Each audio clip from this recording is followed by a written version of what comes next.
My name's David Borgard. I'm a retired Army aviator, retired deputy sheriff, flying with the airlines, all that good stuff. I'm also a disabled veteran. Now, Idaho says a lot of things about we care for our veterans. Okay, you know, thank you for your service, I get it, not a problem. But when it comes down to the actual numbers, you have to be 100% disabled. 100% disabled in order to get any benefits from the state of Idaho. Okay, let me give you an example. I'm riding along in my Humvee and I lose my right arm from an IED, right here at the elbow.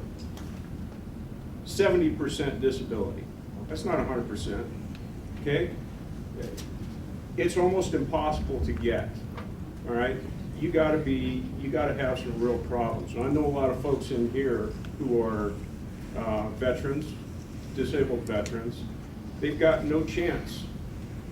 They pretty much have no chance of getting any benefits out of that. My question to you is, what does Idaho really say about how they care for their veterans? I've always heard things like you can tell a country by the way it takes care of its former fighters, their war fighters. But honestly, I'm not seeing it. What are you guys going to do? That's Redoubt. Todd, you first. You got the lantern. I got the lantern. Sir, thank you for your service, by the way. What is occurring with our veterans around this country is it's very sad. We are putting more effort into illegal immigrants than we are veterans. I'm not directly informed in exactly what Idaho is doing for our veterans community, but in general, the United States is failing them all across the board. I would never count on the government to make it right. They have a track record of not making it right. I'm a proponent, a big proponent of private corporations coming to your aid if the government is going to let you down. And that has been common from day one. We have seen it since Vietnam and before, that they're just not going to be there for you. I don't know, this problem's been going on for as long as I can remember. We have homeless veterans, and we are now shipping in illegal immigrants into our country and giving them debit cards and phones and sending them wherever they want to go. It is appalling. We should be doing every single thing we can for you guys. I've actually talked to some of my friends about a corporation, a nonprofit I'm hopefully someday going to start for you guys. It's much bigger than me, and it will be the most beautiful thing you have ever seen. I just have not had the opportunity financially to meet the right people that can get this thing off the ground for you guys. But I'd like to talk to you about it, sir, and see what you think about it. But it is a beautiful, beautiful thing, and you guys need something like this. Well said, and echo those sentiments in doing that. You serve this government, this nation, therefore there should be nothing impeding anything that you need to do. It's our responsibility to take care of you. Federal level especially, but here in Idaho as well. In my second term, I started looking at a lot of different things to help veterans. There's a lot of states that do different things better than we do, whether it comes to hunting or taxes and things like that. There was a good law, Representative Giddings did, I think it was about 3 years ago, that you're mentioning with the 100% disability. I don't know why we could not get any further than that 100%. The hope was to pass that and come back in future years and take it down to 70% and further in doing that to help honor what's been done. That conversation, I've not heard of it, and I apologize I didn't follow up on that. 50%. In doing that. Most states have a 50%. Right. My And apologies. so I had a book about that big with a lot of different ideas from folks around the country about what we can do for veterans in this state, but I handed it off to two veterans that are legislators, thinking that they would be more inclined, not inclined, but more apt to do those things or have a better vision on doing that, as I got involved with other things in doing that. But nonetheless, you're right, we can improve and we should improve in doing that. And both private and public should be servicing our veterans who've served this country. Phil Hart, Legislative District 2, running for the Senate. Our foreign policy doesn't seem to change from one president to another president, except for Donald Trump was an aberration in that. And I know that the veterans are troubled by the foreign policy that they participate in, if I can put it that way. And there's something like 22 suicides a day among our veterans, which is a problem that needs to be solved. I haven't looked into the issue. I'm not knowledgeable on it. Make sure Priscilla Giddings gets elected, and I'll follow her lead.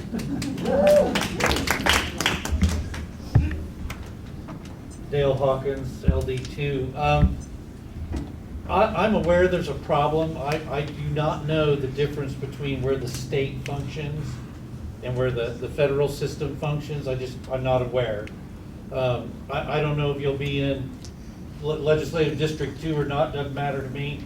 Pick up a card. I'll do everything I can to find out and to help. I know it's a problem because somebody came to me in our little county of Benoit, and the legislative representation that we've had is all out of Latah County, and the one complaint is that nobody from the legislature or any other form of government has showed up at any of the veterans events, ever.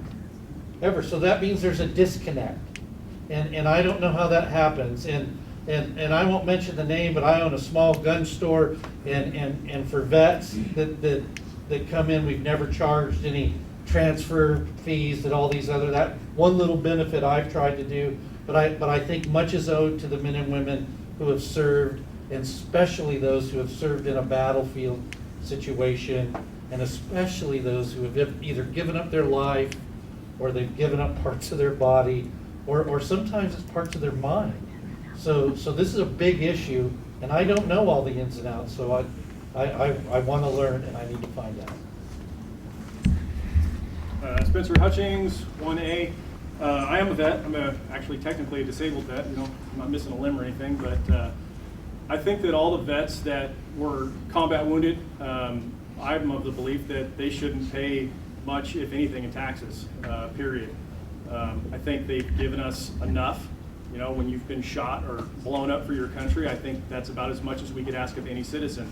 And I think the rest of us who benefit from their sacrifice should fund that a little bit. We're not talking about a huge number of people here. I mean, there may be 1 million or so combat wounded vets in the United States, so it's not a lot of people. The other part of that is something that really breaks my heart is seeing any veteran, I don't care what the status of them was, if they're homeless, that's inexcusable. These are the people who held up their hand and said, I will give you everything up to and including my life to protect your rights and protect your country. And we can't even help these people with a place to live. It's inexcusable to me. These people should be helped no matter what their mental issue is. It doesn't matter. Their mental issue may have been caused by them protecting us, and we need to protect them. We need to care for them like they put their life on the line for us. So we shouldn't have any homeless vets. There's not a single immigrant or non-citizen that should get a dime for anything until all the vets are taken care of in one way or another, period. Amen. Adam Rourke, 1A. Thank you for your service. And I thank Spencer for his service as well. Anybody that has raised their hand and said, I will go to keep the country free, my hat is off to them. And I think we should be doing more than we are. Like a lot of the other people at this table up here, I don't know the ins and outs of it. I am not a veteran. I'm a veteran of law enforcement, but I don't know the trials and tribulations that disabled veterans go through firsthand. That doesn't mean I can't learn. That doesn't mean that I don't want to learn. It just means I don't know what needs to be done. And I want to do what needs to be done to help those people that some gave all, some gave some to keep our country free. And if we cannot take care of the people that are willing to step up and keep our country free, then what's next? We're going to lose it. I don't want to lose this country. We fought too hard for it. Speaking to history, my family has given a lot for this country. I have tombstones with my name on it from my family from the Civil War. Revolutionary War, War of 1812, World War I. My family has given all in the past. So I know that there is a cost to be paid for this country, and we need to take care of those that have paid that cost for us. So please, take one of my business cards, it's got my phone number on it. Matter of fact, anybody, if you take my business card, it has my personal cell phone number on it. I'm the only one that answers my cell phone. I would love to have a conversation with you about this because I want to learn more. Hi, I'm Mark Sauter. I'm embarrassed that I don't know more about your issue. I will look into it. I will know more about it within a week. I have a long history of putting in quite a bit of effort into studying things, and I can promise you I will. My son's a current Navy aviator over at Whidbey. He flies a P-8. He's new to the service, but I can assure you I want to know for my own son as well. Thank you for your service. Appreciate it. Travis Thompson, Seat 1A. So thank you for your service and all the veterans who have put it on the line. We owe them a debt that needs to be paid. The care has to be provided at the level that the care is due. There can't be, we can't fall short on that. There's a balance. There needs to be a balance between this, what the federal apportionment to that and the state. And I will be interested to continue to look at that and see what can be changed with that House, the bill that will reduce that from 100% down and make that balance, the balance that it should be. Thank you. I'm Cynthia Weiss. Is it on? Can you hear me? Sorry. I'm not a veteran, but everyone in my family has been since the Revolutionary War. Like others, my family their gravestones are scattered all over, including England, where my five of my uncles flew with the RAF before the United States was in the war. So I have been very upset about this issue. I took a solemn oath from the age of 8 in our family, we take a solemn oath to protect and defend our Constitution. And that means all the veterans, not just you, sir, and there are a lot of veterans in here. And would you all mind just standing up for a minute so we know who has served? I appreciate all of you.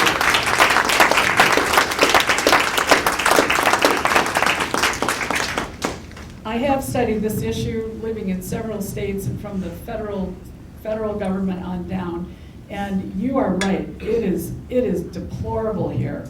What I do, and as several people have said, take my card, but I do take care of veterans privately. I find what they need, including housing. I'm working with 2 veterans right now. Neither one are homeless, but in the past I have found private people who are willing, through the goodness of their Christian hearts or their Idahoan hearts, to provide housing for them in their homes, in their outbuildings, on their ranches. And a lot of them have had permanent homes because of that. And then I also work with PTSD victims, not just veterans, but anyone who has that. And with my neurobiology background, I will help everyone. My cards are back there on the back table, and please take it. If you know anyone who needs help, I will move mountains until it happens. Thank you.